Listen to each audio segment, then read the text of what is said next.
جب تک یہ زندگی رہے گی غم بھی لگا رہے گا، تکلیفیں لگی رہے گی، مصائب آتے رہیں گے، انسان کو دکھوں کا سامنا رہے گا، واسطہ رہے گا۔ موت سے پہلے آدمی غم سے نجات پائے گا۔ ظاہر بات ہے جب تک زندگی ہے تو غم ہے، تو موت سے پہلے نجات نہیں مل سکتی۔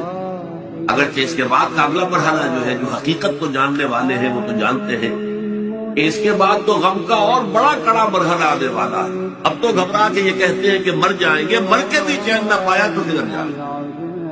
اگر اللہ ہمیں معاف فرمائے، اپنی رحمت اور مغفرت سے ہمیں ڈھانپ لے، جیسے کہ حضور نے فرمایا الا یتغمدنی ربی برحمتہ، حضور نے فرمایا کہ کوئی انسان بھی محض اپنے اعمال کی بنیاد پر جنت میں نہیں داخل ہو سکے گا جب تک کہ رحمت خداوندی دستگیری نہ کرے۔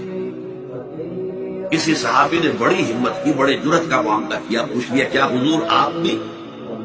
آپ نے فرمایا ہاں میں بھی، الا یتغمدنی ربی برحمتہ، جب تک کہ میرا رب مجھے اپنی رحمت سے ڈھانپ نہیں لے گا میں بھی جنت میں داخل نہیں۔